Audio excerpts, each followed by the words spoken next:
idosos que começam a achar que alguém está roubando, encontram alguma coisa, então alguém está roubando, ou é o cuidador, ou é alguém da família, né, e criam situações enormes, ou acham que alguém está traindo, que o marido está traindo, que a esposa está traindo, né? Quadros de agitação, agressão, depressão e associação com demência é uma coisa importante também. Ansiedade, principalmente nos quadros iniciais, é uma coisa importante. Apatia é um outro ponto bastante importante, um diagnóstico diferencial com depressão e que muitas vezes não é feito, e aí com isso a gente tem um tratamento que não está correto e o significado até neurobiológico é diferente também. Quadros de desinibição, mais comuns em demências frontotemporais, mas também não apenas, né? Então a gente vê que você tem, assim, alterações psicomotoras, aqueles pacientes idosos que ficam acordados a noite inteira, muitas vezes o paciente com demência está acordado a noite toda, gritando a noite toda. Então, é um pouquinho disso aqui que a gente vai conversar hoje. E o que a gente sabe? A gente sabe que eles são altamente prevalentes, eles afetam até 97% das pessoas com demência. Então, é longe de ser uma situação que assim, é uma complicação da doença, é uma questão que às vezes acontece, né? Acontece com muita frequência. Eles são preditores de declínio funcional, além do esperado para o declínio cognitivo.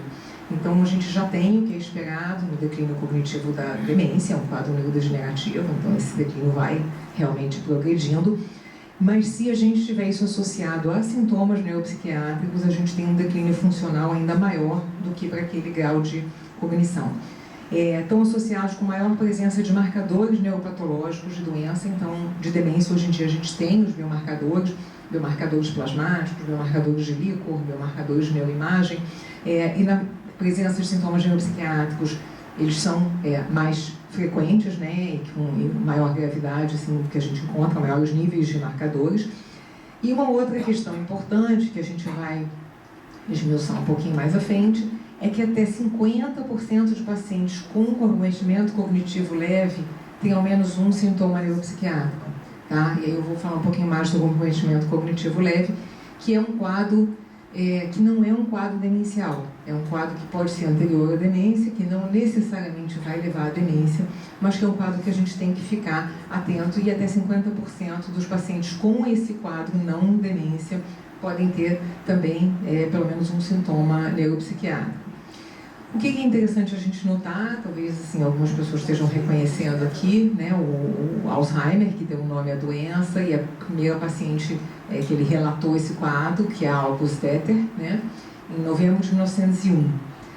E o que ele relatou? Um paciente de 51 anos, trazido ao hospital pelo marido, o marido trouxe, internou, ele era um psiquiatra num hospital em Frankfurt.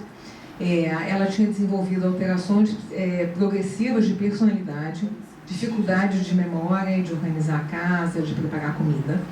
Frequentemente estava se perdendo em situações familiares e tendo medo das pessoas que ela conhecia bem. Estava com um quadro de ciúme exagerado do marido, achando que alguém iria matá-la. E no acompanhamento ele observou piora da memória, dificuldade de compreensão, mas também um comportamento imprevisível, inadequação social, desorientação e afasia progressiva. Esse é o desenho dele no artigo dele de 1911, de estrias neurofibrilares, né? E aí vocês veem que já nesse relato inicial, em 1901, olha quanto tempo isso, mostra pra gente o quanto as questões de comportamento acabam muitas vezes não sendo valorizadas. Ela já tinha, né, esse medo excessivo das pessoas, tinha alterações progressivas de personalidade, tinha ciúme exagerado, né, já tinha uma inadequação social. Então, é uma coisa que a gente realmente precisa ficar atento, e ela não é tão nova quanto parece, embora os estudos em relação a isso são mais frequentes. Esses sintomas, eles são importantes, além da alta prevalência, né? Tem um outro aspecto que tem que ser levado em consideração. Esses pacientes, na verdade, que têm essas alterações, vão ter mais prejuízo funcional, pior qualidade de vida. Eles são hospitalizados com mais frequência e institucionalizados com mais frequência. E a gente pode entender, né, assim, não que seja fácil lidar com um paciente em casa, idoso, que tem prejuízo de memória, né? É sofrido para a família também, né? Ver aquele idoso que não lembra das coisas, que não reconhece o familiar, todo mundo sofre com isso. Só que aquele idoso que está em casa, gritando sem parar, que passa a noite inteira acordado, que nenhum acompanhante consegue ficar, porque são noites que a gente não consegue entender como é que esses pacientes conseguem ficar dia e noite sem dormir direto, né? Ou que fica agredindo todo mundo, ou que tem um comportamento muito inadequado, sexualizado, isso é muito mais difícil. Então, esses pacientes são com mais frequência hospitalizados ou institucionalizados, têm uma pior evolução, têm uma progressão muito mais rápida de demência. Isso a gente observa no consultório, muitas vezes os familiares desses pacientes perguntam, mas será que assim, não está evoluindo mais rápido do que a gente esperaria na demência? E, de fato, esses pacientes com muito sintoma neuropsiquiátrico evoluem mais rápido mesmo. O prejuízo é maior, né? Para os cuidadores, a gente pode imaginar, né, muito mais sofrimento, e aqui quando eu coloco o cuidador, tanto acompanhante quanto o cuidador familiar, que também não é incomum, né, mais mulheres, muito sofrimento, pior qualidade de vida, estresse, aumento de sobrecarga. Muitas vezes a gente vê mulheres que assim, deixam de trabalhar, deixam de ter a vida delas e se prejudicam muito para cuidar dos pais. Então, assim, é uma questão importante. E para toda a sociedade isso tem um peso muito importante em termos de custo, em termos de sofrimento e de demanda, né? Em 2011, o National Institute Aging, na verdade, ele desenvolveu alguns critérios para diagnóstico de demência, e a gente vê uma questão importante, né, que é a primeira vez que a nível de critérios a gente vê essa proposta aqui de incluir alteração de personalidade, comportamento ou conduta social nos critérios para o diagnóstico de demência. Porque até então o que a gente via era basicamente essa questão cognitiva como sendo o fundamental para o quadro demencial, né? Com essa abordagem, então, a gente pode fazer o diagnóstico de demência com base em alterações comportamentais e mais um domínio cognitivo. Então, vocês veem que assim, tem uma mudança importante, apesar de ser uma coisa que já era relatada desde lá de trás. E, como todos os quadros demenciais, tem que ter uma gravidade para interferir com as atividades diárias ou do trabalho, tem que ser um declínio em relação ao funcionamento pré-mórbido, né? E não é melhor explicado por delírio ou transtorno psiquiátrico, né? E delírio, os clínicos estão mais familiarizados também. O delírio, na verdade, ele é um grande mimetizador, ele pode mimetizar qualquer quadro psiquiátrico. Então, a presença de delírio, a gente, a princípio, não faz um diagnóstico de demência, o que não quer dizer que a pessoa não possa ter uma demência e desenvolver delírio. A demência é, inclusive, fator de risco para delírio, então esse quadro duplo pode existir, mas você não faz o diagnóstico, né? Você não pode explicar pela presença do delírio as alterações que você está observando. Mas vocês veem que aqui, então, em 2011, a gente tem essa importância disso, né, que está sendo colocada como essas alterações realmente mais neuropsiquiátricas mesmo, né, de comportamento, apatia, isolamento social, a perda da empatia.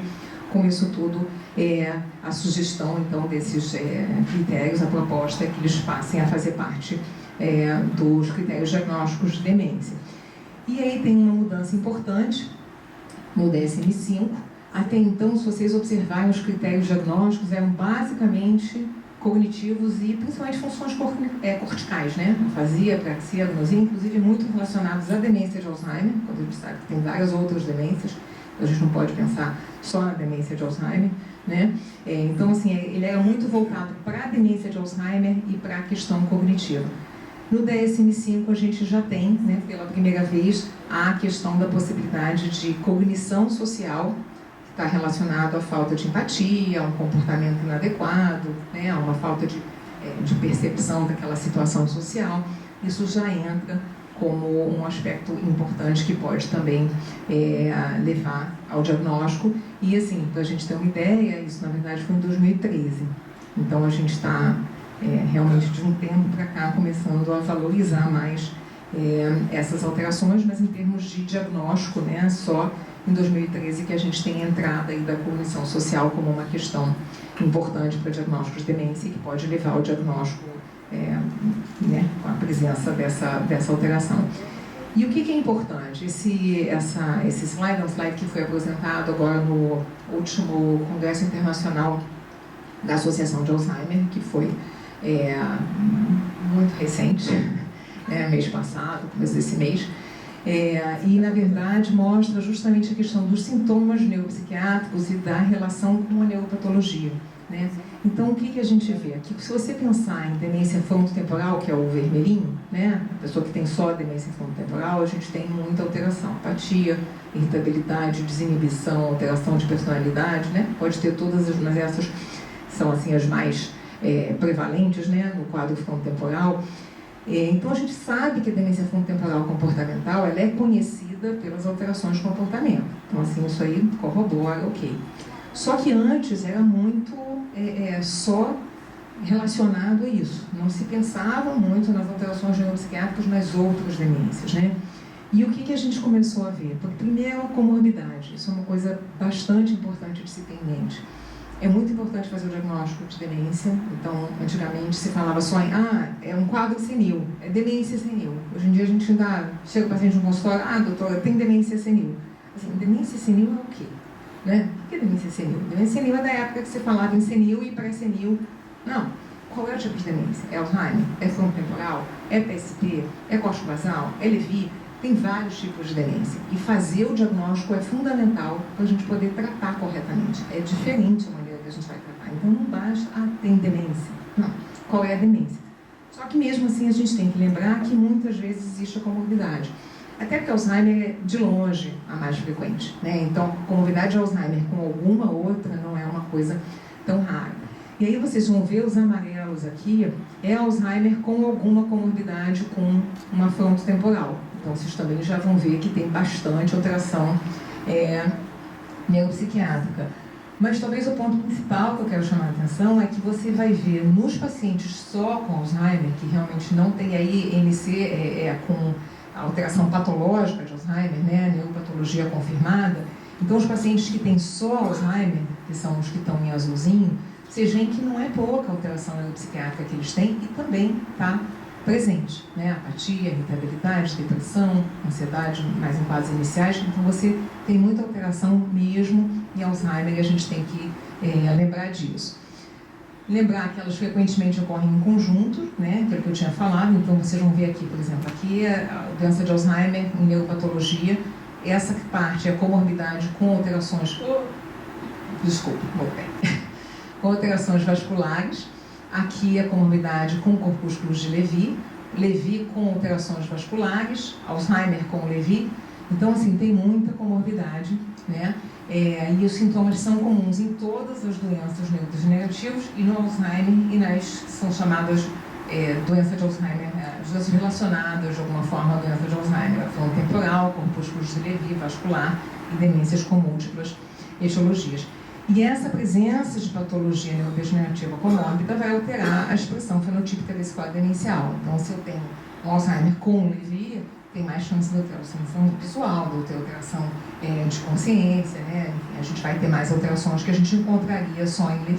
Então, isso realmente vai fazer diferença para fazer o diagnóstico também. Esse é um outro paper importante que foi apresentado agora no Congresso também pela própria doutora Julieta Sanatos, falando da associação entre sintomas neuropsiquiátricos e cognição em pessoas com demência. Uma revisão sistemática de 90 estudos, em que ela mostra o que a gente tem visto cada vez mais, o quanto os sintomas neuropsiquiátricos atrapalham a cognição, né? E assim, é uma via bidimensional. Quanto pior a cognição, mais sintoma neuropsiquiátrico, quanto mais sintoma neuropsiquiátrico, a gente tem uma piora da cognição também, tá? Então, na verdade, os estudos elegíveis não eram apenas de doença de Alzheimer, mas era a mais frequente, foram 90 estudos, e ela encontrou associação negativa entre os sintomas neuropsiquiátricos e cognição, e a outra coisa importante, também entre comprometimento cognitivo leve e sintomas neuropsiquiátricos, levando a uma maior rapidez de declínio e de progressão para a demência, tá? E aí essa é uma questão importante, eu vou falar um pouquinho mais do comprometimento cognitivo leve, para eles entenderem do que a gente está falando, porque a gente, na verdade, quando diagnostica esses pacientes com comprometimento cognitivo leve, eles, na verdade, determinam um grupo de risco, né? Um grupo de maior risco para desenvolver demência. Não quer dizer que todos irão desenvolver demência, alguns podem não desenvolver, mas ele é um grupo de maior risco. E aí, nesse estudo dela, a apatia foi importante preditor de conversão de comprometimento cognitivo leve para demência. E a apatia é uma coisa que muitas vezes as pessoas não se dão muito conta também, né? Porque não incomoda tanto, né? E também quando incomoda o outro, não incomoda o paciente. O paciente não se queixa de apatia, está apático, não está indiferente, está tudo bem. E aí você realmente está examinando esse paciente, você pergunta, como é que você está e tal, tudo bem. Alguma coisa, não. Qual é o seu problema? É ela é a esposa. Por quê? Porque ela acha que ele não está bem, que ela está vendo que ele está apático, mas ele está tudo bem, só que ele não tem vontade de fazer nada, não se interessa, está indiferente a tudo, enfim. Então, esse tipo de coisa que é bem diferente de depressão, que a gente precisa diagnosticar. Então, aqui, para a gente falar um pouquinho de comprometimento cognitivo leve, né, assim, se alguém não tiver tanta familiaridade com o termo, para eles entenderem melhor, é um termo que a gente está usando aqui na apresentação, tá? Então, esse comprometimento é um prejuízo cognitivo maior do que esperado para a idade sem critérios para demência, tá? Então, a primeira pessoa a estudar isso foi Peterson, nos Estados Unidos, em 1999. Uns estudos assim, bem interessantes, realmente. Ele é uma pessoa importante em relação a isso. E o que ele colocou como critérios? Tem uma queixa subjetiva de memória, ou da própria pessoa, ou da família, ou do clínico.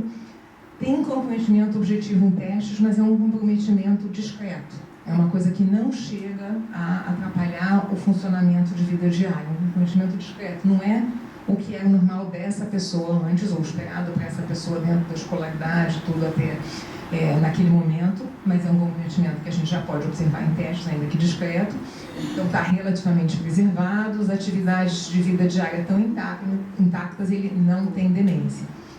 E o que os estudos mostram, e aí tem inúmeros estudos desde então, é que é um grupo de maior risco de progressão para a doença de Alzheimer. Então, 10 a 12% das pessoas com esse comprometimento desenvolvem Alzheimer, enquanto 1 a 2% da população com cognição normal, sem esse comprometimento, que vai desenvolver. Então, a gente vê que aumenta de uma forma significativa o risco. Diferentes estudos vão falar em diferentes taxas de conversão, não é uma coisa absoluta. E o que é importante é que a gente tenta cada vez mais identificar a doença de Alzheimer e todas as demências num momento prodrômico, num momento pré-clínico, porque a gente sabe que diagnostica muito tarde. A gente sabe que quando a gente diagnostica a doença de Alzheimer e as outras demências também, a alteração neuropatológica, né, e a fisiologia já começou a alterar há muitos e muitos anos. Então, isso faz com que, é claro, que fique muito mais difícil a gente tratar ou, né, imagina, pensar em reverter alguma coisa nesse sentido. Então, o que a gente busca aqui? A gente busca identificar, no momento mais precoce, pelo menos um grupo de risco, né? E aí o que vem sendo estudado são fatores preditivos de progressão.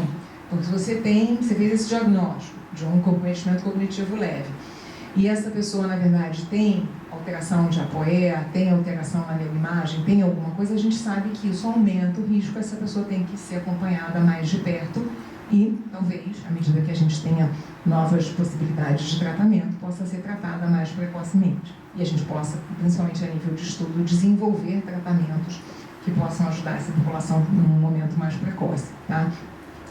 E aí, em 2013, o DSM-5 já incluiu também o transtorno neurocognitivo leve, que é basicamente relacionado a isso, né? Esses são os critérios.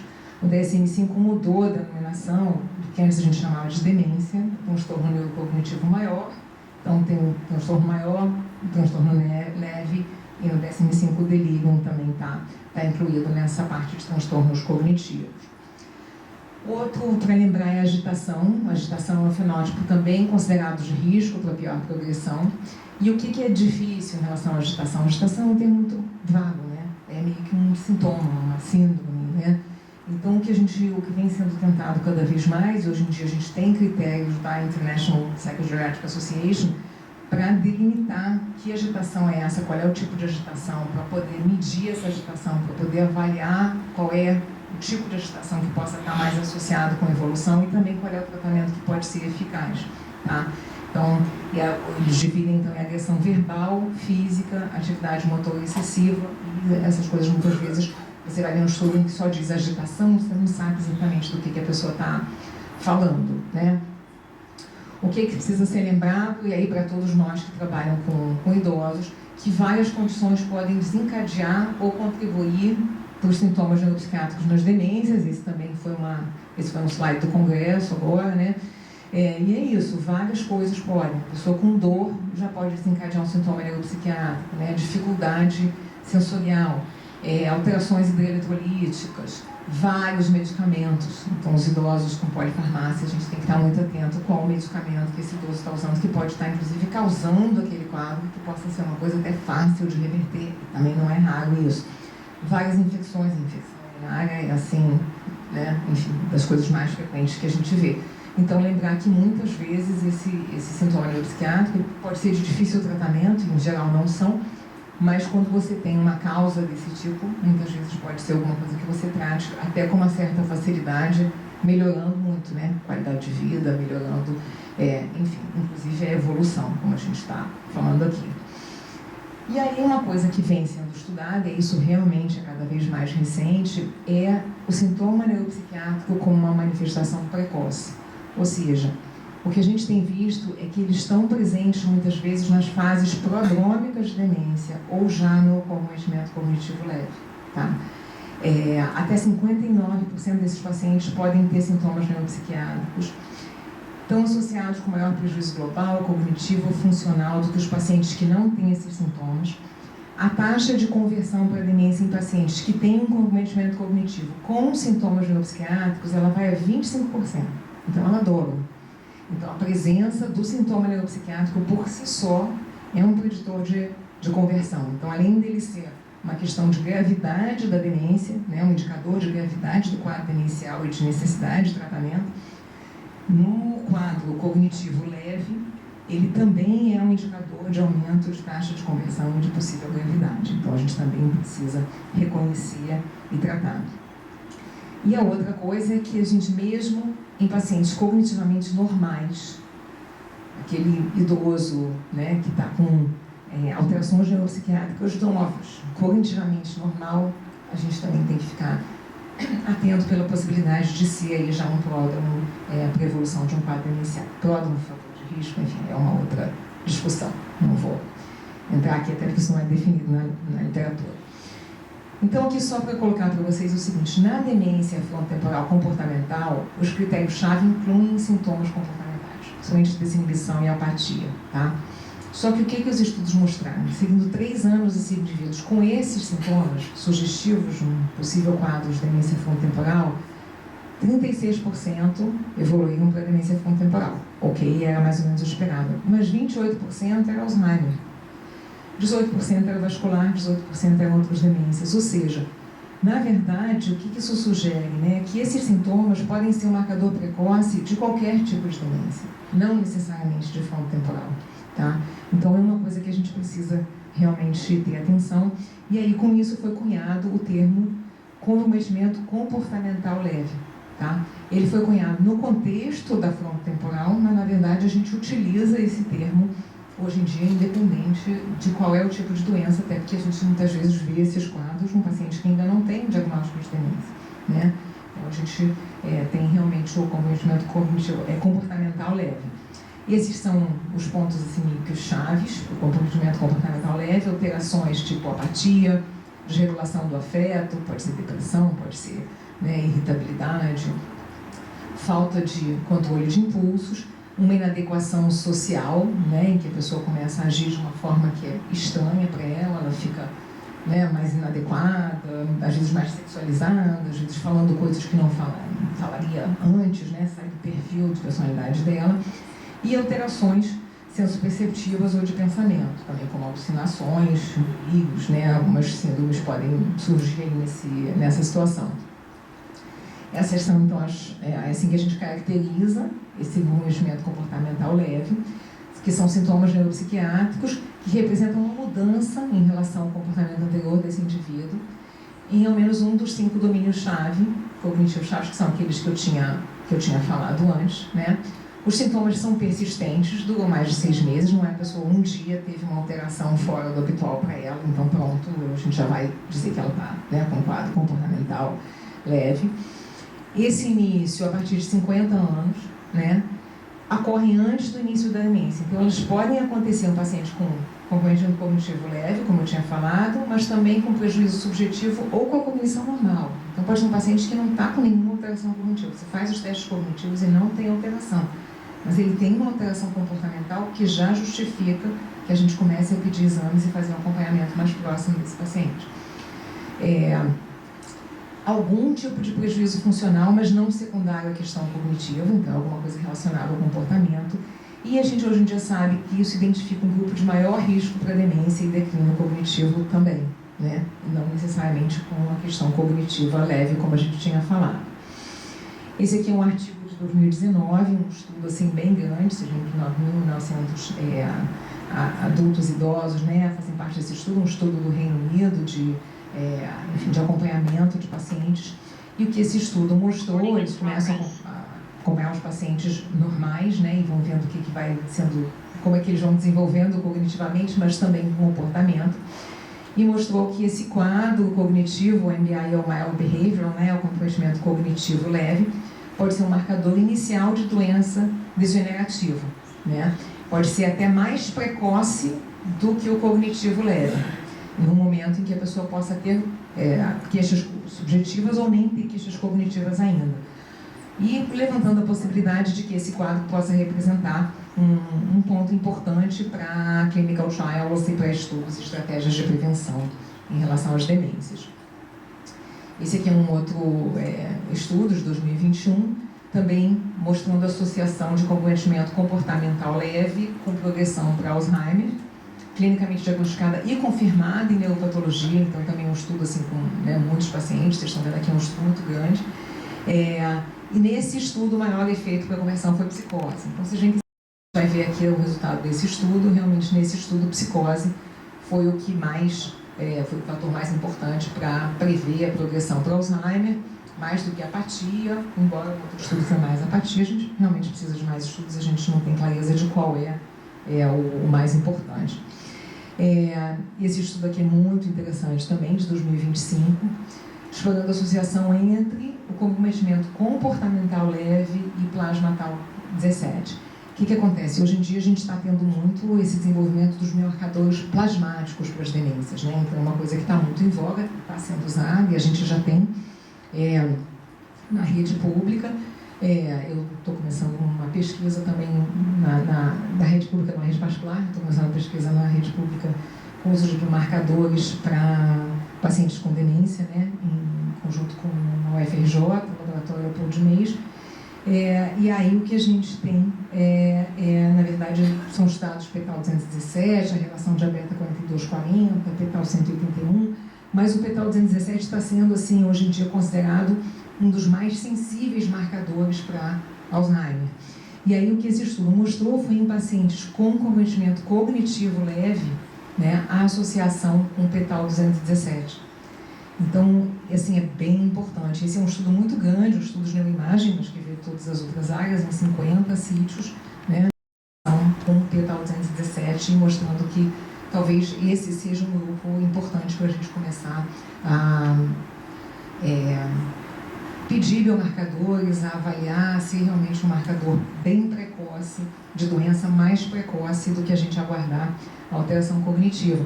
E por que isso é muito importante? Porque se vocês olharem aqui o timeline, né, da evolução do quadro demencial, a gente sabe que começa muito tempo antes, mas vocês veem que mesmo assim, medição de líquor está aqui, de PET amiloide está aqui, né, do tal no líquor. Vocês veem que quando a gente faz o diagnóstico aqui de prejuízo cognitivo leve e demência, olha há quanto tempo vocês já tinham biomarcadores e outras coisas que já estavam alteradas. Então o quadro já estava lá evoluindo, não é à toa que a gente não consegue reverter grande coisa quando a gente começa a tratar, né? Porque assim, você já tem um dano enorme, então a gente de fato precisa começar a fazer esse diagnóstico mais precoce e desenvolver também terapias melhores, né? E, na verdade, o que esses estudos novos estão indicando é que essa alteração de comportamento, esse sintoma neuropsiquiátrico na fase lá de comportamental leve, ele pode ser realmente mais precoce do que todas as outras coisas que a gente tem utilizado até aqui. E, assim, a nível clínico, né? Não é caro, não é... Você tem que ter pessoas treinadas, mas, assim, essa é a parte mais cara, mas, de fato, não é um exame que vai ser caríssimo nem nada disso. Muito bem. Então, para a gente dar uma revisada, mais ou menos meia hora, estou fechando aqui. Para a gente dar uma revisada, então, na importância do que a gente está falando, e eu estou à disposição para falar, discutir, enfim, se vocês quiserem perguntar. O que tudo indica no momento? A importância do diagnóstico do comprometimento cognitivo leve. É uma expressão precoce de demência com sintomas não cognitivos, é o que os estudos estão indicando. A gente ainda não sabe exatamente o que isso quer dizer. É um pródromo, é um fator de risco, é causal, é a mesma etiologia? a gente tem que entender melhor, né? Mas está em algum lugar por aqui, né? Os pacientes com sintomas neuropsiquiátricos sem prejuízo cognitivo frequentemente recebem diagnósticos psiquiátricos, sem que seja nem levado em conta a possibilidade de uma doença neurodegenerativa. Isso é extremamente comum. Isso é o que a gente vê na prática o tempo todo. Esse paciente, quando chega para a gente, né, que trabalha com psiquiatria geriátrica, ele já chega depois de ter ficado rodado muito e sido tratado por N mais uma pessoas e com N mais um medicamentos não indicados e muitas vezes trazendo muito efeito colateral na piora do quadro cognitivo, porque a gente sabe que tem muitos medicamentos para esses quadros psiquiátricos que, na verdade, a gente tem que ter muito cuidado se a gente utilizar em demência e dependendo do tipo de demência também. Então, na verdade, assim, é uma coisa bem complicada, eles recebem muito diagnóstico errado, a gente tem que ficar atento para isso. Então, é fundamental uma boa avaliação psiquiátrica e esse diagnóstico diferencial. O status do MBI, aí tem estudos mostrando isso, né? O status de comportamental leve, né? Ser positivo ou negativo, nos que têm esse status positivo, com cognição normal, os estudos estão mostrando que ele é um fator preditivo significativo de progressão de doença de Alzheimer, ao lado de ApoE, que é a poliproteína E, né, que a gente dosa, neuroimagem amiloide, medidas de hipocampo, alterações em líquor. Então, todas essas outras coisas a gente sabia, mas cada vez mais a gente está vendo que ele também é um fator preditivo significativo, da mesma forma que os outros. E o que a gente não sabe, e a gente precisa estudar, é em que medida intervenções nessas alterações podem alterar a trajetória da doença e talvez evitar ou retardar o declínio cognitivo, né? Então, assim, a gente precisa muito estar atento para esses quadros. Os sintomas neuropsiquiátricos já na demência instalada, como eu tinha falado, eles são frequentes, afetam profundamente os pacientes, familiares, cuidadores, sistemas de saúde. A gente precisa reconhecer esses sintomas nas demências e em adultos sem demências, porque eles podem ter importância tanto de diagnóstico de se é demência, não é demência, se for demência, qual tipo de demência, como a gente trata, o que a gente não pode usar em determinadas demências, né? E também importância prognóstica. E aí, vamos lá, então o que a gente precisa, né? Ter sempre atenção para as síndromes psiquiátricas nos idosos, principalmente as síndromes de abertura tardia. O paciente que tem um quadro de esquizofrenia, que tem a vida inteira, que está fazendo, né, um quadro psicótico, como ele sempre teve, a gente não vai, não é que a gente não vai avaliar com o mesmo cuidado, mas a gente não vai levantar não vai ligar tantas luzes vermelhas, né? É diferente de um quadro de abertura tardia, de uma mudança de comportamento, de alguma coisa diferente do que aquele paciente já teve. A gente tem que avaliar esses sintomas na consulta inicial e nas subsequentes em pacientes com demência, em idosos. Então, assim, ficar atento para o comportamento mesmo que não é psiquiatra. E é tão importante quanto as avaliações cognitivas, né? Então, cada vez mais a gente sabe, quem trabalha com idoso, assim, com frequência faz avaliação cognitiva, que é importante, tem que fazer mesmo, e a gente tem instrumentos de rastreamento rápidos e bons, e isso é muito importante. Mas lembrar que também essa questão da avaliação do comportamento é muito importante, é tão importante quanto. Como fatores de risco modificáveis, eles podem ser alvo de intervenção precoce, a gente pode eventualmente fazer realmente uma mudança aí nisso, né? E como eu tinha dito, às vezes é uma questão clínica que precisa ser corrigida, às vezes é um remédio que precisa ser retirado, e a pessoa fica tempos e tempos com aquilo, né? E com esse sintoma neuropsiquiátrico rendendo. A investigação e o tratamento dessas síndromes pode ter efeitos de prevenção e de redução de dano. A gente precisa cada vez mais de modelos que incluam comportamento, funcionamento, cognição, biomarcadores genéticos. A gente tem que sair daquele modelo só cognitivo de demência e começar a incorporar esses outros aspectos, né? Incorporar o comportamento, na verdade, dos sintomas neuropsicóticos é fundamental no diagnóstico, no acompanhamento. Isso vai ser importante para a gente entender melhor a relação entre cérebro e comportamento, também estudando essas doenças, tanto para entender melhor a doença como de uma forma geral, porque a gente tem visto essa relação com a neuropatologia e tem alguns estudos sobre isso, que também, dependendo do tipo de alteração, a apatia pode estar mais ligada a determinados circuitos, determinadas áreas frontais, pode estar mais ligada a depósito digital, a doença mais ligada a amiloide. Então, dependendo da alteração neuropsiquiátrica, a gente tem alterações patológicas e de circuitos cerebrais diferentes, e isso vai ajudar tanto para a compreensão melhor dos quadros neurodegenerativos, mas de uma maneira geral das alterações de comportamento mesmo para outras síndromes que não sejam de idosos e para a psiquiatria de uma forma geral, né? E a gente precisa então desenvolver intervenções farmacológicas e não farmacológicas para manejar esses sintomas com maior eficácia e um perfil mais benigno de efeitos colaterais do que a gente tem hoje em dia. São casos realmente que a gente tem, enfim, poucos instrumentos e está precisando de mais estudos para a gente poder ter mais medicações que sejam com, né, maior resposta e um perfil menos ruim de efeitos colaterais. É isso, gente. Obrigada.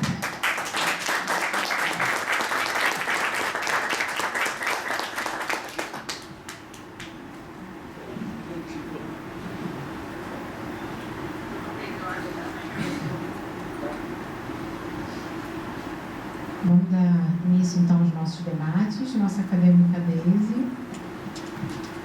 Parabéns, Lili, excelente apresentação. Só que eu acho que eu saio daqui aterrorizada. Ou é o câncer ou é a demência, não tem escapatória.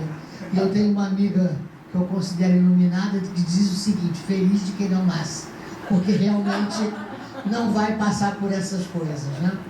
No que diz respeito ao comportamento do idoso, porque a gente hoje vive num mar, né, de pessoas que alcançaram essa faixa etária, e esse rótulo de demência realmente ele é assim abusivamente utilizado, né?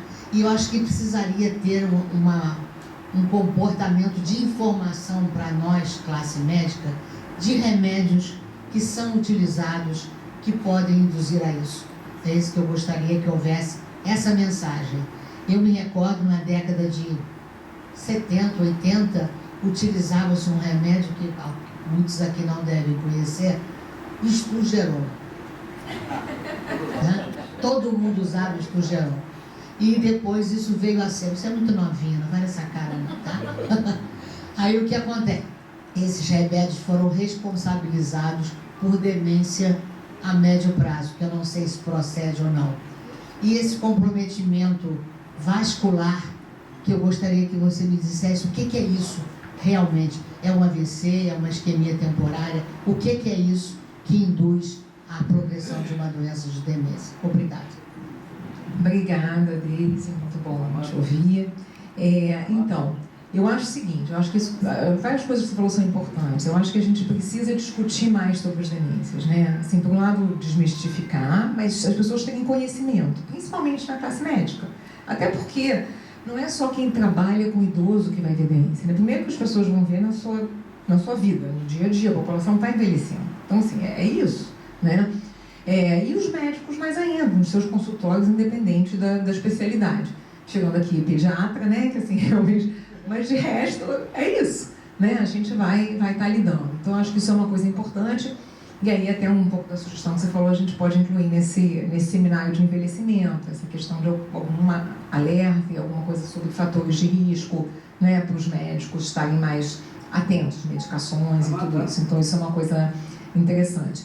Em relação à questão vascular, o que é importante? Antigamente, vocês veem que assim, a medicina é assim e tudo é assim, né? A evolução, a gente vai aprendendo mais. Antigamente, quando se falava em demência vascular, era aquela demência ligada àquele...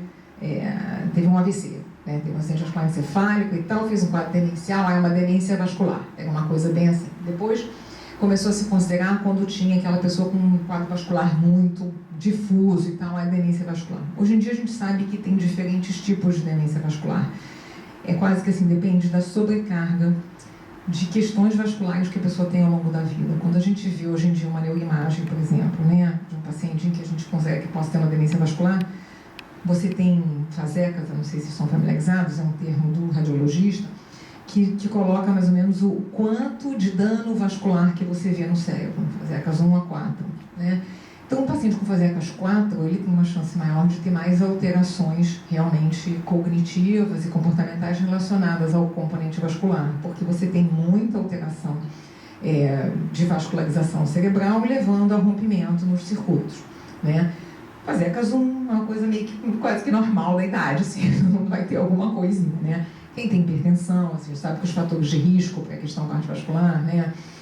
hipertensão, a presença de algum tipo de arritmia, enfim, várias coisas. A gente tratar disso, a questões metabólicas, pode diminuir muito o risco vascular, porque a demência vascular, na maioria das vezes, não sempre, mas vai estar associada a esses fatores de risco.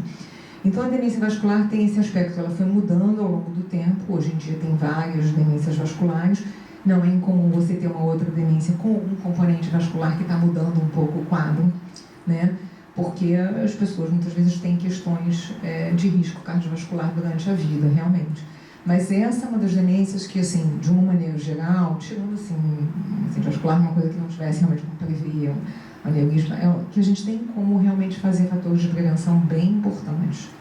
Exatamente porque está ligado a questões que a gente pode, fazendo um bom acompanhamento, prevenir. Né? Então... Doutora Lilian, antes de mais nada, te parabenizar, uma aula de alto nível. Fez até um ortopedista entender sobre a demência. Que bom, que bom. E agradecer a Samanta pelo convite para estar aqui hoje, fazendo tirando um pouco da dúvida na prática. Eu vi que você participa em pesquisa também, mas para entender um pouco como tem sido na prática clínica para a gente aqui no Brasil, da associação de todos os dados que a gente dispõe com o uso das novas tecnologias, a inteligência artificial, outros atributos, porque, como a gente já sabe, né, e é disponível na literatura, a gente consegue, com a associação da inteligência artificial, uma acurácia ainda maior, tanto no uso da ressonância, do eletroencefalograma, do PET, como tal, os biomarcadores, e a gente consegue fazer essa diferenciação, consegue diferenciar com acurácia de 90% com a ressonância o paciente com Alzheimer, da doença, o comprometimento leve, né? E entender como na prática a gente consegue utilizar isso. Então, na verdade, assim, a gente na prática, digamos, de consultório, ou mesmo, né, de atendimento público e tal, a gente não utiliza diretamente, não, né? Mas eu acho que isso está vindo cada vez mais. Então, por exemplo, a gente pede exames de neuroimagem, tá? Alguns lugares, hoje em dia, estão utilizando a inteligência artificial nos exames de neuroimagem. Ressonância, por exemplo, uma das mais utilizadas é a Enteline, né? Então, está se utilizando. Isso é bem interessante. Na verdade, eles não... Hoje em dia, assim, engraçado, a gente pede o exame de neuroimagem, alguns lugares fazem de rotina porque eles estão ajudando a ajustar o exame. Então, eles fazem sem cobrar do paciente de rotina, mas eles não liberam para o paciente. Mas aí a gente vai lá e liga para eles para perguntar como é que ficou a parte. Né? Eles não liberam porque é pago, é mais caro e tal. Mas, de fato, ainda está sendo mais estudado, porque não tem parâmetros absolutos. Mas muitas vezes ajuda. Então, assim, eu já tive pacientes com exame de imagem, do exame vir normal, e eu ligar e falar assim, esse paciente não pode ter um exame normal. E aí a gente vai lá na inteligência artificial, a inteligência artificial mostrou a alteração exatamente onde a gente achava que a alteração devia estar e que no olho não foi vista, entendeu? Então, assim, esse é o caminho, só que eu acho que a gente ainda está incipiente nesse sentido, né? Então, isso em relação aos exames é muito claro. Tem uma outra coisa interessante, até a gente chegou a comentar, saiu no jornal sobre comprometimento cognitivo leve, e eles estarem começando a usar alguns instrumentos de inteligência artificial para ajudar essas pessoas a fazerem treinamento cognitivo, que a gente sabe que é muito importante, né? É uma das coisas que a gente orienta os pacientes com comprometimento cognitivo leve, ou mesmo uma demência inicial, muitas vezes a gente encaminha para treinamento cognitivo com o neuropsicólogo. A terapia cognitiva virtual, né, com os óculos de inteligência de realidade aumentada, isso aí já é uma realidade. Mas o que a gente faz hoje em dia, assim, é muito encaminhar para o neuropsicólogo para fazer um treinamento específico para as áreas de mais dificuldade e tal. Mas, assim, aos poucos, e o que acaba acontecendo? Eu acho que, assim, à medida que isso vier e ficar mais acessível, porque é isso, hoje em dia é muito caro. Quando ficar mais acessível, vai até generalizar, que a gente vai poder oferecer, de repente, para pessoas que não estão no grande centro, que não estão no lugar, eu tenho pacientes que não estão no lugar que tenha acesso, por exemplo, a um treinamento cognitivo, né? Obviamente, no começo, não, mas eu acho que a nível de futuro essas coisas vão trazer. E pesquisadora que eu falei, Julieta Sabates, que até apresentou no Congresso de Alzheimer aquele estudo mostrando a taxa de conversão de comprometimento comportamental leve, e ela estava dizendo o seguinte, que ela desenvolveu, mas ela não, enfim, publicou e não é para publicação, foi uma coisa só lá do estudo deles, mas alguns instrumentos de inteligência artificial para avaliar esses pacientes melhor em termos de comportamento e correlação com progressão. Então, assim, tem muitas coisas, mas eu acho que a gente ainda está num momento, assim, exato.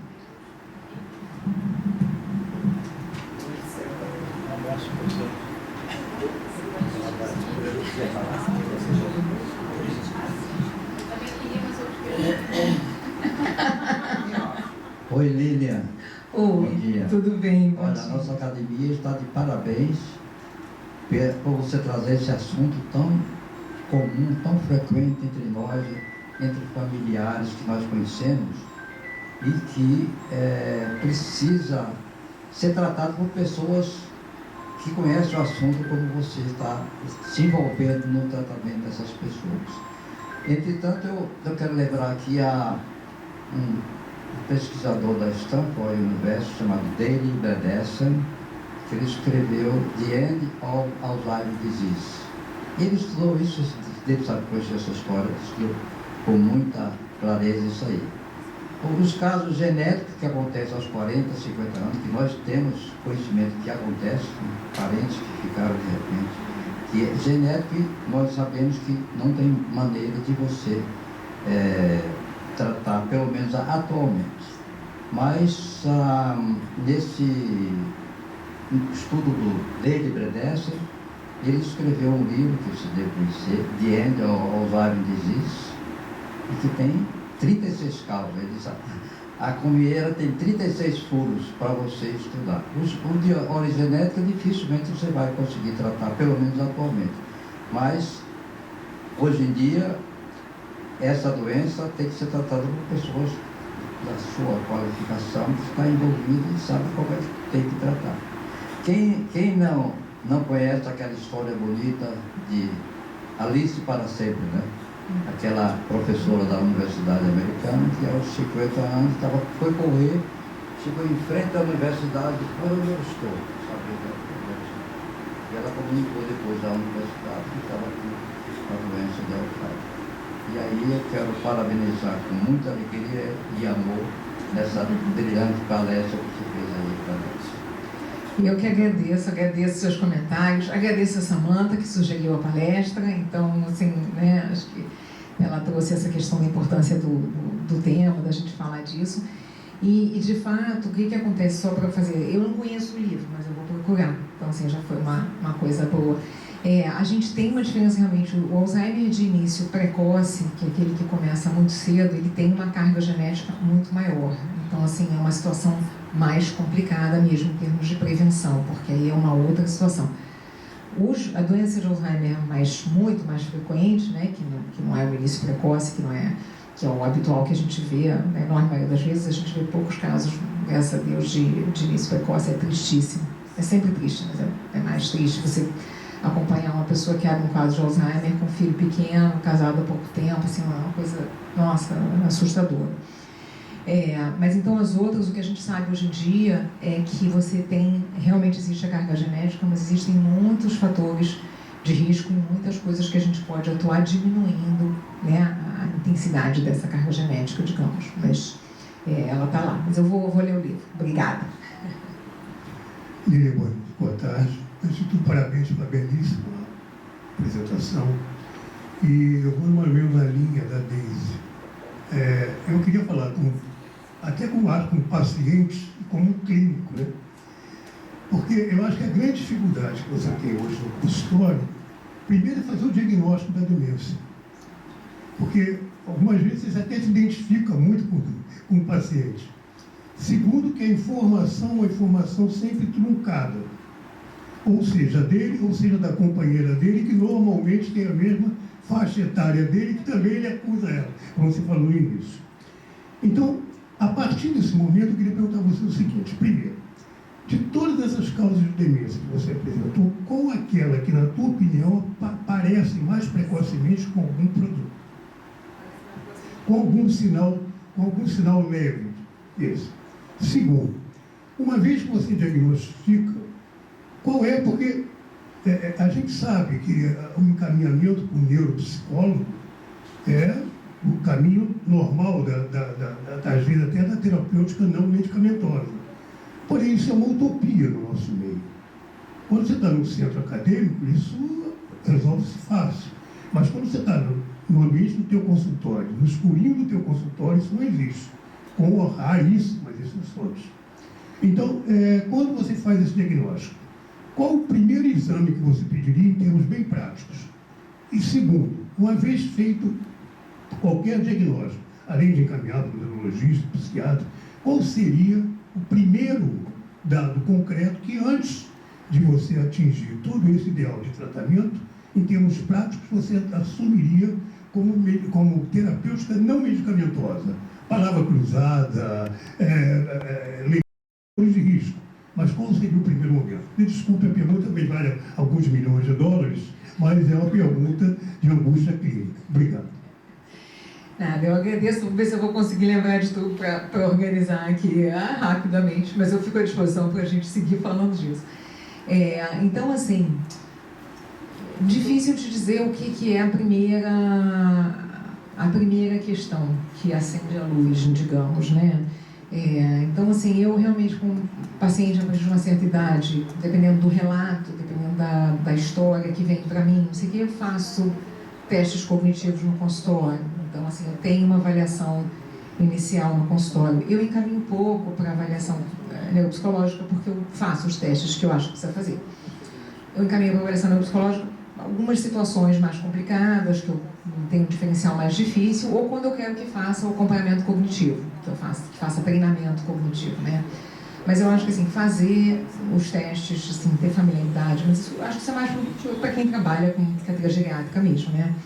Essa questão comportamental, quer dizer, que é claro que eu acabo recebendo os pacientes com questões de comportamento, né? Então, assim, começou numa idade mais tardia, mudou muito o padrão, tem alguma coisa, a gente já fica mais atento também, né? Então, tem algumas coisas que vão chamar a atenção. Em termos de precoce, assim, a demência frontotemporal é uma demência que se inicia mais cedo, na maioria das vezes. E é isso que faz com que ela seja tão difícil de diagnosticar e tão confundida com o quadro neuropsiquiátrico, porque muitas vezes ela se inicia numa idade que poderia ser o início de um quadro psiquiátrico mesmo, de Alzheimer, que costuma ser mais tarde um pouco. Então, isso aí é um diferencial importante que a gente fica, né? E aí, qual o exame que a gente vai pedir depende realmente bastante da suspeita do diagnóstico, né? Então, assim, se eu suspeito de uma demência frontotemporal, se eu suspeito de Alzheimer, se eu suspeito, né, de um quadro de paralisia espinhal progressiva, que é um outro tipo de demência, realmente depende um pouco. Mas, assim, uma coisa sempre, também toda a parte de avaliação clínica, rever todos os remédios que a pessoa toma, porque alguma coisa pode estar precipitando, causando aquilo, né? Alguma questão clínica pode estar causando aquilo também. E aí, assim, com frequência, em termos de exame de imagem, a ressonância é o primeiro, com frequência, né? Porque é um exame que o seguro cobre, assim, é um conjunto de fatores que a gente leva em conta, né? O fato de que o seguro cobre é importante também, você não vai sair pedindo exames caríssimos quando você não tem um básico. A ressonância normalmente já te dá uma impressão inicial razoável. É importante ver a ressonância, nem sempre o laudo é tão top assim, dependendo. Às vezes a gente tem que ver, discutir e tal, então tem essas questões, né? E aí dependendo da situação, a gente vai pedindo outras coisas, pedindo PET de glicose, hoje em dia até PET amiloide, biomarcador, enfim, aí realmente vai depender do quadro. E uma coisa que a gente tem que lembrar, você perguntou em termos de tratamento, né? Tratamento não farmacológico. A primeira coisa, paciente de comprometimento cognitivo leve. Não tem demência, tem uma coisa que a gente vai só acompanhar, observar e tal. Eu vou muito, assim, pelas coisas que são relativamente fáceis, baratas. Exercício físico.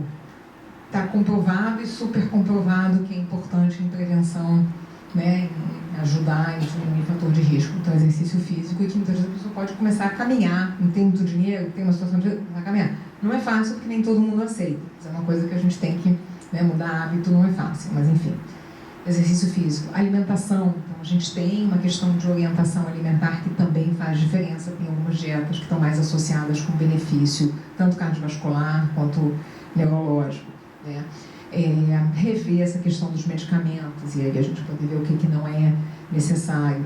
Então, vai dependendo dessas coisas. E sempre estimular. Então, assim, tudo que for estimulação cognitiva, aí vai depender de cada paciente, do que o paciente gosta, do que o paciente aceita. É música, é ver filme, é conversar, é voltar a sair mais com as pessoas, é fazer palavra... Vai depender de cada situação, né? É bem individualizado. Mas é mais ou menos isso, assim. Só uma coisa para complementar. Bom, não, deixa. Se surgir, eu falo. Eu ia falar de farmacologia, mas deixa. Vamos lá. Então, queria também parabenizar a sua excelência da apresentação. Em medicina, sempre é muito difícil o estabelecimento de nexo causal.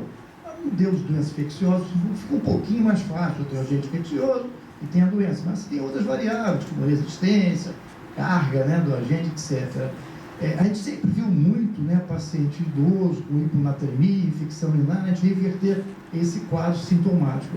Então a gente tende, né, inferir mais que seja prólogo um fator causal esses sintomas. Mas a pergunta que eu gostaria de fazer a você, já novamente parabenizando a sua apresentação, é se existe algum estudo prospectivo, né, em que a gente possa analisar um desfecho mais robusto, a gente tratar esses sintomas. Se existe já esse tipo de publicação. Eu tratando esses sintomas, eu vou ter uma melhora no final, um desfecho robusto, importante, clínico. Muito boa pergunta, difícil, de fato, mas é muito boa. Porque, na verdade, é isso que está se tentando estudar e, assim, a gente acredita, de certa maneira, é um wishful thinking, a gente quer acreditar que tratar vai ser uma forma de diminuir a progressão, né? Não necessariamente de impedir o desenvolvimento, mas de ajudar nesse sentido. E às vezes é muito difícil fazer, é um estudo difícil de fazer realmente, porque você pega um paciente que está com uma determinada questão, então assim, você tem que parear, né, para fazer um estudo duplo cego, você tem que parear com pacientes que também têm o mesmo estágio de quadro demencial, que não tem aquela alteração de comportamento, que não tem tais questões clínicas que também podem favorecer a evolução. É um estudo muito difícil, mas em linhas gerais tem alguns estudos que estão saindo tentando tratar esses sintomas neuropsiquiátricos inicialmente, mesmo nesses quadros comportamentais leves, e observar a evolução. Então tem um estudo que é do ADNI, que é daquele projeto grande que eu comentei, em 50 sítios, né, separados, em que eles trataram por 3 anos depressão e ficaram acompanhando a evolução de sintomas cognitivos e viram uma melhora em relação aos pacientes não tratados com o mesmo tipo de quadro. É mais ou menos nessa linha. Mas é uma coisa muito incipiente ainda. Mas a proposta é essa mesmo, cada vez mais estudos nesse sentido, para a gente poder entender se tratar esses sintomas vai fazer uma diferença em termos de progressão, de conversão para a demência e de uma pior evolução do quadro demencial. Oi. Também quero parabenizar pela palestra brilhante, didática e super atualizada, né? Artigos super recentes, muito bom, Ilha. Eu lembrei muito de um caso que eu atendi há uns 2 anos atrás, que passou por psiquiatras muito importantes, não a Lília, mas assim, diagnosticado com depressão. E ele solicitava, a esposa dele solicitava isenção de imposto de renda, e era negado porque o diagnóstico dos psiquiatras era depressão. Até que chegou a mim, eu suspeitei de uma demência. Ele tinha sintomas neuropsiquiátricos, que era depressão, justamente apatia, e aí ele já tinha alguns exames de neuroimagem, eu pedi um PET scan, e aí eu diagnostiquei demência com corpos de Levy. Aí fiz um laudo e finalmente ele conseguiu a isenção de imposto de renda. Então, na perícia também, esse aspecto é importante, né? A gente está atento para isso, né? Não ficar só, assim, focando no sintoma que está mais proeminente, né? Ele tinha várias alterações, tipo ilusões visuais, quedas da própria altura, várias, alta sensibilidade a antipsicóticos, pesadelos frequentes, e, enfim, era um quadro bem típico de demência do corpo de Levy, que é um tipo de demência degenerativa. Mas eu queria te perguntar, Lilian, se você trata transtorno cognitivo leve medicamentosamente, se na tua experiência você já trata ou observa, né? E, bom, saiu recentemente um estudo sobre o lítio em baixas doses como potencialmente ser um futuro medicamento que pode ser usado para diminuir ou retardar a demência, né? A gente sabe que pacientes bipolares que usam lítio, eles têm o menor risco de desenvolver demência, né? Porque o transtorno bipolar tem um risco maior de desenvolver demência de Alzheimer, mas aqueles que usam lítio comparados com aqueles que não usam, eles desenvolvem menos demência. Então eu queria saber tua experiência nisso, e também hoje em dia também se fala não só de fatores genéticos, né, mas que você já trouxe a hipertensão, diabetes como fatores de risco para demência de Alzheimer. Obrigado, parabéns. Obrigada a você pelas perguntas importantes. Então, o que acontece com o comprometimento cognitivo leve? Os estudos atualmente, eles não sugerem que a gente trate com os remédios habitualmente utilizados para Alzheimer, que seria o anticolesterásico, né, que a gente tem alguns, e a memantina. São as coisas que a gente, a princípio, pelo menos é a única coisa que a gente tinha até alguns anos atrás para tratar de Alzheimer. E aí tem outra coisa também, que é dependendo do tipo de comprometimento cognitivo leve, porque o comprometimento cognitivo leve ele pode ser amnéstico e não amnéstico. Quando ele é não amnéstico, ele sugere mais outras demências, então aí você nem pensa nesse caminho. Ele sugere mais frontotemporal, outras coisas, então às vezes você vai para um outro caminho. Quando sugere mais um outro caminho, primeiro você nem pensa nisso, e segundo, às vezes você sugere mais um caminho relacionado a Parkinson, PSP, então muitas vezes o que eu faço é acompanhar junto com o neuro. Né? Porque tem algumas situações que eu acho que eu tenho que acompanhar junto com o neurologista. Tem Parkinson, por exemplo. Eu não trato Parkinson. Eu acho que não é a minha especialidade. Então, eu trato de uma parte e o neuro faz a parte do Parkinson e a gente trata em conjunto. Então, isso tudo vai depender de como esse paciente chega com esse quadro de cognitivo leve. Mas o que a gente tem que lembrar é o seguinte, hoje em dia a gente tem os anticorpos monoclonais que estão sendo utilizados. Atonab, lecanemab, né, que estão sendo utilizados para idonanomab, que acabou de foi aprovado no Brasil. Então, a gente tem esses anticorpos monoclonais que estão indicados para demência de Alzheimer de início, no início e para comprometimento cognitivo leve. Então, são indicados exatamente para essas situações. Então, hoje em dia, quando eu tenho esses pacientes, eu converso sobre isso. Ainda é um tratamento que tem relativamente pouco tempo de uso. Eu também tinha participado do outro Congresso Internacional de Alzheimer e estava se falando na coisa muito inicial. Agora a gente já tinha 1 ano de evolução desses pacientes tratados com esses anticorpos monoclonais. Então, eles têm riscos que não são pequenos, tá? Porque tem risco de hemorragia cerebral, tem risco de edema cerebral, tem risco de morte. Então, não é uma coisa que você diga assim, ai, que bom, vamos sair tratando todo mundo. É caríssimo, muito caro, e tem riscos. Então, é uma decisão que eu acho que é individual, né? Então, eu acho que a gente tem a obrigação de oferecer ao paciente, ao familiar, falar, olha, existe isso, tem isso, esses são os prós, esses são os contras, essa é a dificuldade do tratamento e tudo. Mas, hoje em dia, a única coisa que a gente tem com aprovação para comprometimento cognitivo leve. Tá? Então, assim, como uma coisa aprovada, realmente é isso. E assim, tem pacientes que falam, não quero ter esse risco, outros pacientes falam, não, eu quero, vamos ver. E nesse congresso agora, quando se teve essa revisão, né, de como é que esses casos estão depois desse tempo de acompanhamento, a gente já tem casos com 18 meses, é por aí, não é uma coisa antiga mesmo não, né? E aí a gente vê que, assim, o risco, se a gente fizer uma triagem, né, e excluir os pacientes que têm mais risco, e a gente pode fazer isso a partir de alguns exames, o risco não é tão grande assim. Mas é isso, cabe à família decidir, a gente orienta, a família quer, a gente faz a triagem, pede todos os exames e faz um encaminhamento. Em relação ao lítio especificamente, na verdade, os estudos com lítio em demências, eles são até bem antigos, é o pessoal de São Paulo. Se não me engano, é o Forlenza, se não me engano. Tem um estudo assim, super antigo, com dose baixa de lítio, um estudo positivo, como uma coisa que pudesse ajudar Mas por algum motivo que eu não tenho muita clareza, isso nunca foi replicado, isso não foi muito adiante, então a gente tem muito pouca coisa. Então, assim, eu acho que é uma possibilidade, assim, mas você não tem nada robusto que você diga, não, vou fazer porque isso está estudado, está confirmado, não sei o quê. Talvez não tenha muito estudo, até porque é muito barato, né? Não interessa para ninguém fazer esse estudo, isso é uma realidade da indústria, infelizmente. Mas a gente não tem nada assim tão robusto em relação a isso, de fato. Queria fazer obrigada pelo convite, Lilian. Obrigada por ter vindo.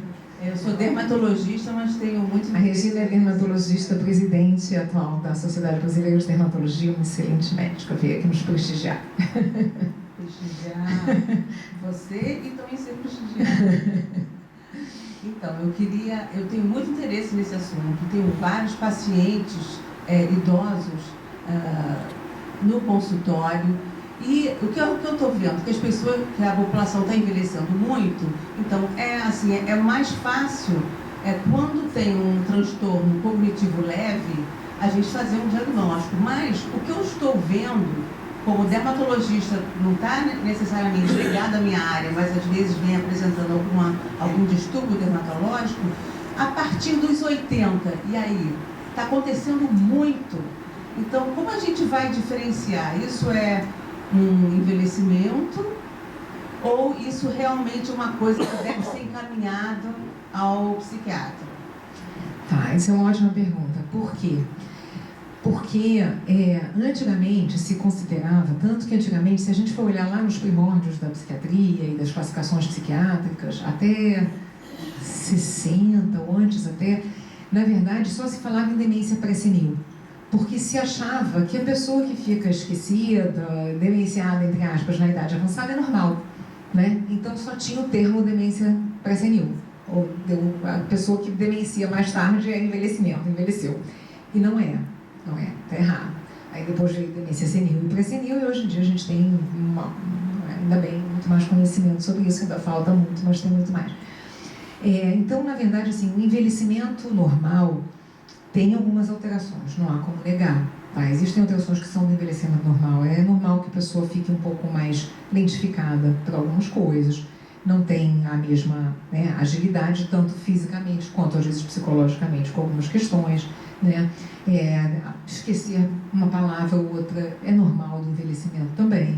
Então tem coisas que são normais do envelhecimento. A gente não vai patologizar e falar que todo mundo está demenciando, não é o caso. Mas uma pessoa com 80 anos que começa a ter realmente esquecimentos que estão começando a comprometer a vida dela, que começa a se repetir, a pessoa que está na cozinha vai começando a deixar a panela no fogo. Quem sempre deixou, que nem eu, não tem problema. Mas quem nunca deixou e começa a deixar, aí a gente tem que falar para os meus filhos, gente, olha só, eu sempre fiz, vocês não vão me dizer que eu estou demenciando. Mas quem, sabe, começa a ter uma mudança, né, e algumas coisas assim, de um certo comprometimento ou de comportamento também, aí a gente tem que ficar atento.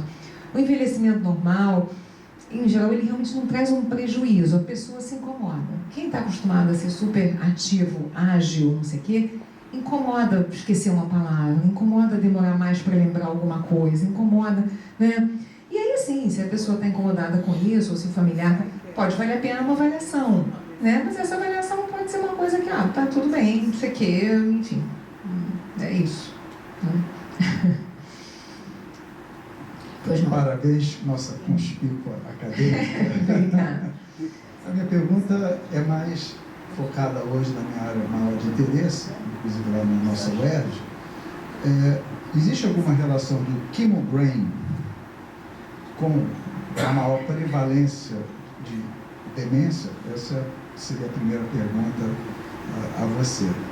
A segunda, do ponto de vista cada vez mais oncológico, há uma tendência cada vez mais presente na prática da oncologia, da cirurgia oncológica, de hipertrofiar o tratamento neoadjuvância é quando a gente começa o tratamento, e uma das questões que está acontecendo muito, que eu estou percebendo, não só no meu consultório, mas principalmente no nosso Pedro Ernesto, uma maior prevalência de casos de pacientes 80, 84, 87 anos, com câncer de mama, né? E, claro que sempre entra, né, no CGA, né, Comprehensive Geriatric Assessment, da questão do risco de cirurgia versus a instituição da neoadjuvância. E há alguma coisa que relacione, essa seria a segunda pergunta, de você cada vez mais utilizar os mais variados medicamentos, inibidor de aromatase, ou tamoxifeno, ou os anticorpos monoclonais, hoje em dia, na área dos tumores VER2 positivos, eu sei que não é a sua área, mas lato sensu seria, pensando aqui, seria algum fator de risco para isso? Obrigado e parabéns, querida. Obrigada. Perguntas importantes também. E assim, a questão do chemobrain na verdade é uma coisa que a gente de fato vê, né? Acaba acompanhando os pacientes que têm essa alteração cognitiva, né? Depois do tratamento. Eu vou te dizer, eu não conheço estudos relacionados com Alzheimer, não, tá? Ou com, assim, o desenvolvimento de demência como um fator de risco. Me parece que não, mas eu vou dar uma checada para ter certeza, né? Então, assim, não garanto, mas eu nunca li assim nada nesse sentido, mas assim, às vezes tem uma questão cognitiva que fica ali rendendo algumas questões mais específicas de dificuldades, né? Em relação aos tratamentos em si, não tem uma associação com o aumento de risco de demência. Agora, o que a gente tem, isso a gente observa, eu vejo assim, pacientes com demência, ou pacientes que têm um quadro cognitivo assim, leve, mas né, tem alguns pacientes que a gente, pela alteração, a gente vê que tem mais risco de conversão, né, pelo tipo de déficit cognitivo que a pessoa tem. A questão de cirurgia, de anestesia, acaba sendo um pouco problemática, né, porque a pessoa ficar muitas horas em anestesia com o cérebro que já está, enfim, mais fragilizado, isso às vezes é uma questão. Então, essa conversa eu tenho, às vezes, com alguns pacientes que já têm um quadro demencial leve, vão submeter a uma cirurgia longa, para alguma coisa que não faz muita diferença, tem que botar na balança, tem que pensar, né, se vale a pena, porque, assim, isso realmente é um cérebro que já está frágil, né, não deixa de ser, é uma coisa ótima que a gente tem, não deixa de ser uma agressão, de certa forma, então. Pois não. Já que todos gostamos muito da sua palestra, eu podia complementar uma sugestão uma outra para dar algumas dicas para a gente do conselho de não ficar muito idoso, quais os outros que a gente poderia fazer para evitar essa coisa. Mas o que eu queria também lembrar é que quando eu operava, começando na cirurgia cardíaca, o pessoal falava, mas essa especialidade é muito difícil. Eu falei, não, difícil é psiquiatria e neurologia, isso é que é difícil. Então, o primeiro doente que eu fui operar, lá no Silvestre, eles ligaram, não opera essa mulher, não, ela é maluca, não sei o quê. E nós fomos operar, ela tinha uma estenose, então o coração cheio de trombo, coitada, mas ela fazia microembolias cerebrais, e eles achavam que ela era maluca. Agora, nessa linha de raciocínio, hoje em dia está muito comum e de difícil diagnóstico, é o forame oval patente, que está juntando as nossas especialidades. Tem muita gente com forame oval patente e é difícil de você saber se deve intervir ou não. Então, eu queria lembrar essas duas patologias, mais uma vez, cumprimentar pela excelente apresentação. Obrigado. Muito obrigada. Não, realmente, se vê uma coisa, acho que algumas coisas importantes que você trouxe, né? Uma é essa que você vê que, assim, o que é o preconceito com a doença psiquiátrica, né? Ela é maluca, não opera não. E você vê que, na verdade, operar, de repente, ia diminuir a maluquice dela, porque ela estava fazendo microêmbolos e tendo operações cerebrais, né? Então, assim, como é a questão do preconceito, como isso é grave, né? E como tem no meio médico, infelizmente, muito mesmo também, né? E forame oval patente é uma outra grande questão, que assim, tem sido associado com muitas coisas, tem associação com enxaqueca, não sei o que, a gente tem que entender melhor mesmo, e as áreas vão se confluindo, é isso aí, a gente vai tendo que trabalhar em conjunto mesmo, né? Bom, queria parabenizar, né, foi uma palestra que todo mundo ficou preocupado, porque quando fala que todo mundo, né, com o aumento, né, de todo mundo seguir com uma idade que vai passando 60, 70, 80, antigamente essa sobrevida, graças a Deus, é bom que pelo menos todos nós aqui somos bastante atuantes, trabalhamos, estudamos, todo mundo faz exercício, nem que seja para subir e descer um andar do elevador, da escada, do hospital, para lá e para cá, Então, é importante esse tema que você apresentou, colocar de uma maneira bem clara, e todo mundo sempre viu casos que tenha ou na família ou com pacientes, mostrando a importância do que fazer. E realmente você colocou medicamentos, às vezes as pessoas até quanto menos medicamento tomar, às vezes até melhor, porque a gente não sabe quais são os efeitos colaterais, muitas das vezes, desde que não seja necessário. Então, só para parabenizar a palestra, excelente. Todo mundo agora vai fazer bastante exercício, vai continuar lendo bastante, fazendo tudo para exercitar cada vez mais a mente. Vou passar aqui para a nossa presidente. Obrigada. Parabéns, Lilian, mais uma vez, brilhante palestra. Espero que a gente consiga fazer um simpósio juntas. E vamos então terminar hoje a nossa reunião e nos juntar para tirar uma foto acadêmica, e o candidato também é convidado. Obrigada.